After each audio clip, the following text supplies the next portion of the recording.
Disclaimer. Before we get into this, I want to make one thing very clear. This video is not meant to tell you that YouTube is completely screwing over creators, nor is it meant to defend YouTube. I'm going to be going over the information YouTube has publicly provided, the concerns creators have raised, and both sides of the argument. YouTube's policies and monetization requirements can change, so make sure you check YouTube's official information for the most up-to-date details. Everything you're about to hear is my interpretation and commentary on the situation, not financial or legal advice. And at the end of the day, it is my opinion. You can agree or disagree, and no shame will follow you afterwards. But please respect my opinion, even if you don't agree. Same with the others. Do not, and I mean do not, harass them for feeling a certain way in the comments or anything. Please and thank you. With that out of the way, let's continue. YouTube's monetization just got a lot more complicated. If you're a smaller creator who's been grinding for months trying to reach monetization so you actually get paid for your work, you might want to pay attention to this, because YouTube has announced some pretty significant changes to how creators can qualify for certain monetization opportunities. And when you first look at the numbers, they might seem kind of insane. We're talking about requirements potentially going from 4,000 watch hours to 8,000, and shorts requirement going through the roof from 10 million views to 20 million, while also having to maintain a 10 million view threshold every month and a half, every 90 days. And obviously when creators hear something like that, the immediate reaction is YouTube is making it impossible for small creators to make money. And honestly, I completely understand why people would think that, but here's the thing. There's another side to this, because YouTube isn't just randomly waking up one morning and deciding, you know what? Fuck small content creators. There are actual reasons YouTube is making these changes. There's more content being uploaded than ever. AI has made it ridiculously easy to produce content as a scale way greater than other content creators that actually put effort. All they have to do is just copy, paste, create, produce, copy, paste, create, produce, copy, paste, create, produce. And we're seeing a lot more repetitive, mass-produced and low-effort content flooding the platform. And YouTube obviously wants its monetization system to reward content creators who are actually bringing something valuable to the platform. So, who's actually right? Are these changes necessary to protect the quality of YouTube? Or is YouTube slowly turning monetization into something that only realistically is accessible to larger creators? Because I don't think the answer is as simple as like YouTube's bad, other content creators suck. But I also don't think that YouTube knows the best in this situation, to be honest. There are legitimate arguments on both sides.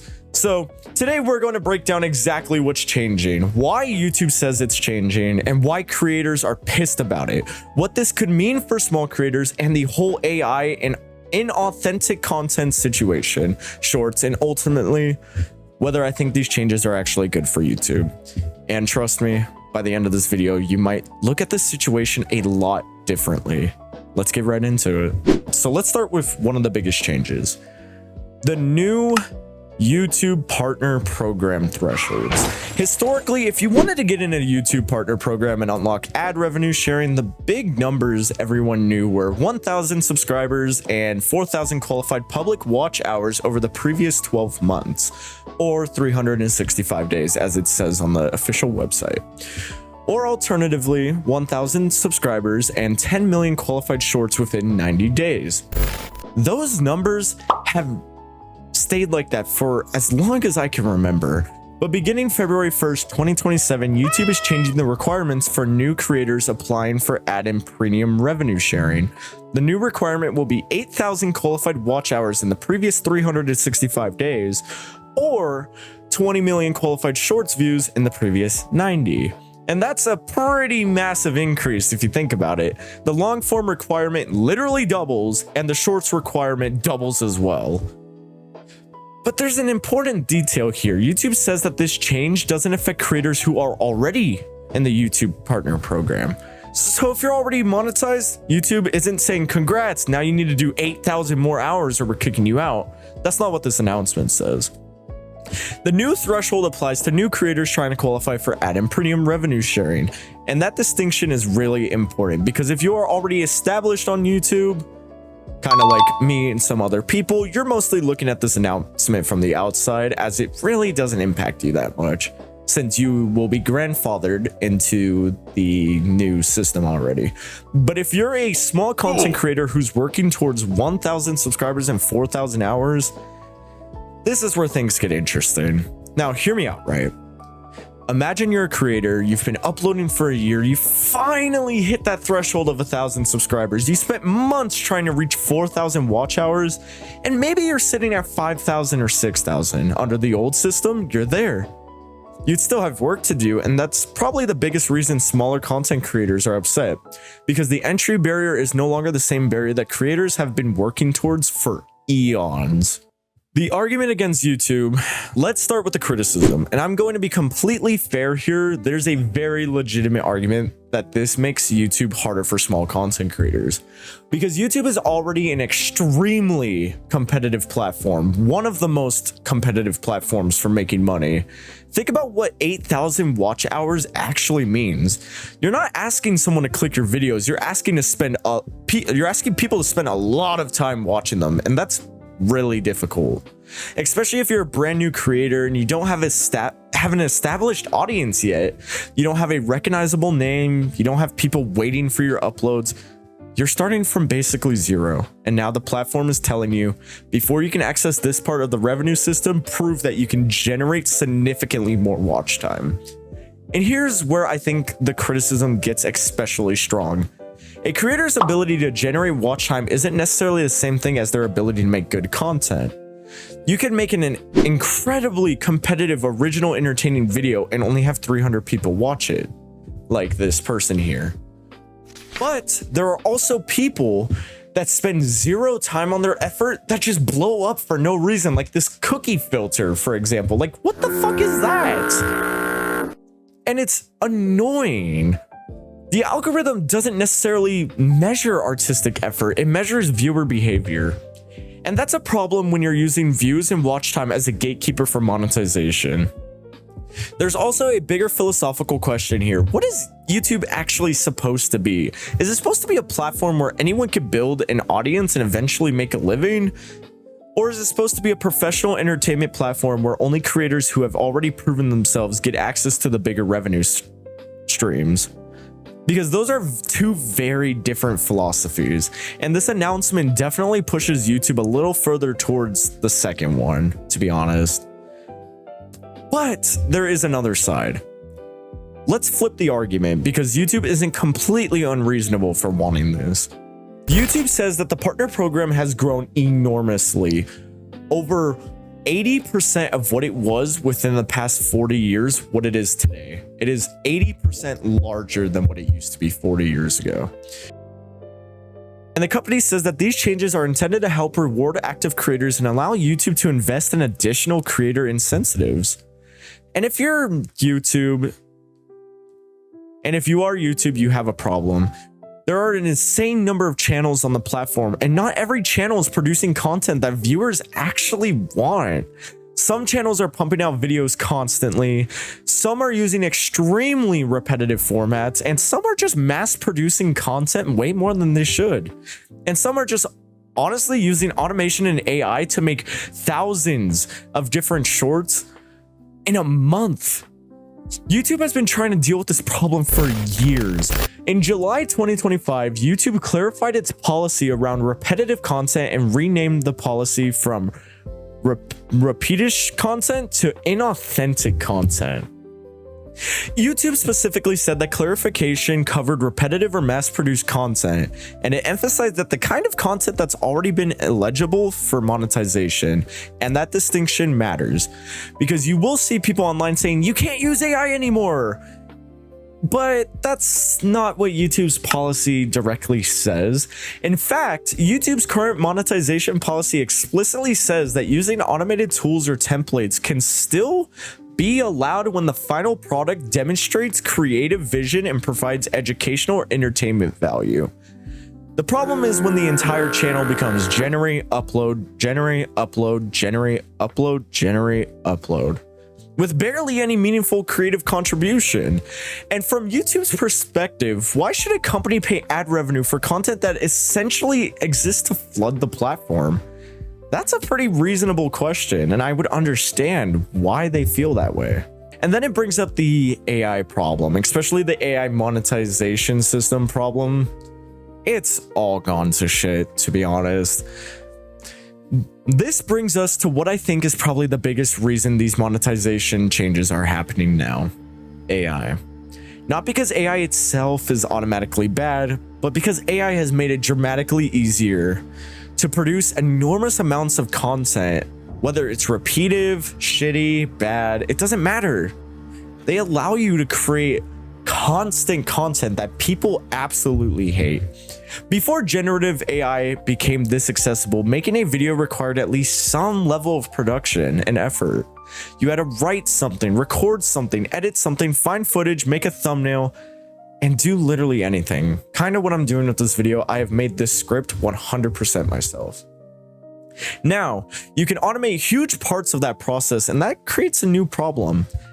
Imagine a person creates a system that automatically generates AI script, AI voice, AI images, AI music, AI editing, and the upload. Repeat that about 50 times, and that's how much people can make within a week. And then imagine another content creator spends 3 days researching, scripting, recording, and editing one video. Once again, something that I've done. I take full credit for making this video all by myself. Yeah. Both videos technically exist, but they're not providing the same creative value. And obviously the amount of effort is way different. And I think that's where YouTube's policy makes sense, to be honest. YouTube says monetized content should be original and authentic, and it shouldn't be mass produced, generic, or repetitive. But that also doesn't mean that we can't use AI. It just means that don't turn YouTube into a content factory where the viewer is basically being fed infinite copies of the exact same thing. And honestly, I don't think many people would disagree with that goal. That's pretty valid in my eyes. The problem is implementation. They're doing all the correct steps, but in the wrong way. Because the more YouTube relies on automated systems and channel-wide reviews to determine whether something is original or authentic using their own AI system, the more room there is for legitimate creators to get caught. There is way more room for legitimate content creators to be caught in the middle and just not having a good time, to be honest. Let's talk about shorts, because that's honestly one of the main things that are going to change in this new update. And I'm so sorry to those shorts content creators, me included. We're gonna have to start changing our video ideas and shit, and probably making more long form content. But this is where things get really interesting. Beginning February 1st, 2027, YouTube says creators will need 10 million qualified shorts views within the previous 90 days to be eligible for ads and subscription revenue sharing on shorts. And if a channel falls below that threshold, YouTube says that channel will remain in YPP and could continue earning from long-form content, but shorts revenue sharing will automatically resume once the channel crosses the 10 million qualified shorts views again, which means you can lose your monetization if you don't hit the threshold every month, sadly. And I already hear the question, wait, so if I get monetized, I can still be monetized but lose shorts revenue? Yeah, that's pretty much exactly what I'm saying. That's basically the distinction YouTube is making. And I think that this is one of the most controversial parts of the announcement, to be honest, because shorts are incredibly because shorts are incredibly volatile and can have numerous different impacts on your community. You can have one short get 500 views, then 8,000, then 1,200, and then boom, 5 million just when you least expect it. And then your next 20 videos can have absolutely no traction. That's honestly just how shorts work sometimes. It's a gamble. So asking creators to constantly reach 10 million qualified views over a 90-day period is a pretty significant bar, considering that it's kind of random if they get popular or not. Even 100,000 per short, that just means you would have to post 100 shorts in a month and a half, which isn't that hard if you think about it, especially like me. I'm posting up to 10 shorts a week. I would just have to triple that to make the threshold, but it's really not that hard in my opinion. And YouTube also says creators, oh my bad, skip that part. But from a smaller creator's perspective, you could absolutely argue, how am I supposed to grow if the platform makes it harder to earn from the format that's specifically designed to help people discover me? And honestly, that's a pretty fair criticism, to be honest. I really can't help you out there. But again, let's look at YouTube's side. Shorts are an absolute massive part of YouTube. YouTube says that the platform now sees more than 200 billion daily shorts views a day.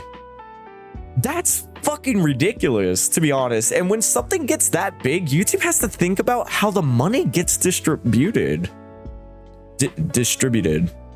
If there are millions of content creators uploading shorts and a massive number of those shorts are genuinely only getting very little engagement, YouTube has to decide how much revenue should be allocated to each creator. And YouTube isn't saying small creators are worthless. Actually, it's announcing that additional incentive programs for creators below the shorts threshold. YouTube says that these could include things as bonuses tied to YouTube shopping, incentive for brand deals, which is pretty cool, and earnings boosts connected to starting and growing trends. Now, we don't all have the details yet, sadly, and that's important because I don't want to sit here and pretend we know exactly how these programs will work. We don't. And I can't just act like I do. YouTube says more details are coming, so right now there's a legitimate argument on both sides. The creator's side can say you're making direct shorts revenue harder to reach. YouTube side says we're creating other ways for content creators to earn. Whether those new programs actually make up the difference, that's something we'll have to see. However, there is another part to the announcement which I think got overlooked so much. There's another part of this announcement that I think is fucking overlooked. Premium Lite. YouTube announced that it's expanding Premium Lite to every country where YouTube Premium is available. And here's why creators should care, so listen up. YouTube says 60% of net Premium's Lite subscription revenue will go into a creator's revenue pool, compared with 30% for regular Premium. That pool is distributed based on the number, watch time, and views. Then content creators receive their applicable revenue share, which YouTube says is 55% for long-form videos and 45% for shorts. YouTube also says that based on the 2026 performance, creators can expect higher earnings as Premium Lite brings in additional subscribers as well. Now, obviously, whenever a company says creators can expect to earn more money, you should probably take that with a grain of salt, to be honest, because can earn more isn't the same as every creator will earn more, sadly. It depends on where the audience is coming from. It depends on the watch time, the content type, and it also depends on the number of Premium Lite users at this time. It depends on the revenue pool and how it actually performs, but this is still a meaningful change because YouTube isn't only changing the requirements, it's also trying to expand the ways money gets distributed to creators, which I think is a really good argument. So now that we're getting to the end of this video, since I'm getting away with my rant and I'm having an amazing time making this, let's actually decide if we agree or disagree. So let's rank it, winners and losers. First, large established creators. They probably come out pretty well. If you're already in the YouTube partner program and you're consistently generating significant views, these new entry requirements don't really threaten your existing status. YouTube says existing creators in the YPP aren't affected by the new entry thresholds. Second, creators with strong long-form audiences. If you could consistently generate thousands of hours of watch time, the new 8,000 hour threshold might be annoying, but it's not necessarily catastrophic. You'll be fine. Creators who can benefit from brand deals, shopping, or other monetization methods. YouTube is clearly trying to move beyond the idea that creators should only make money from advertisements, and honestly, I think it's a pretty good thing. stone me and put a stake through my heart, but I think it is actually a very good implemented thing that YouTube is doing, because depending entirely on ad revenue isn't exactly a stable business model. Now, who loses? Probably very, very small content creators. I'm not talking about small content creators like me that already have a following, but smaller content creators that I would say are below at least 500 subs. Especially people who are close to the old threshold, but nowhere near the new one. I feel really bad for them. Also, shorts only creators who aren't consistently reaching enormous view counts are going to get hit a lot by this new update, because 10 million qualified shorts views in 90 days is not an easy number to reach, sadly. And potentially creators whose content gets caught by automated systems as repetitive or inauthentic, even if they believe their content is original. That's where I think the biggest concern is. The biggest problem isn't the numbers, and here's why. I don't think the biggest problem is actually the 8,000 hours or the 20 million shorts views or even the 10 million shorts threshold. The biggest problem is transparency. If YouTube is going to raise the requirements this dramatically, creators need to understand exactly what they're being judged on. Because imagine spending months building a channel and then getting denied monetization without even understanding why, which has happened sadly to numerous different people. It's absolutely terrifying. YouTube says YPP applications are reviewed as a whole using automated systems and human reviewers, and that the reviewers can look at things like a channel's main theme, most viewed video, newest video, biggest source of watch time, metadata, and other personal parts of your channel. That means creators aren't just dealing with, did I hit that number? They're dealing with, does my entire channel actually meet the monetization policies? And that's a very important distinction, because hitting 8,000 hours doesn't automatically mean congrats, here's your money. You still have to pass the policy review. This is my final take. So, are YouTube's new monetization rules good or bad? Honestly, a little bit of both. I understand why YouTube wants to raise the bar.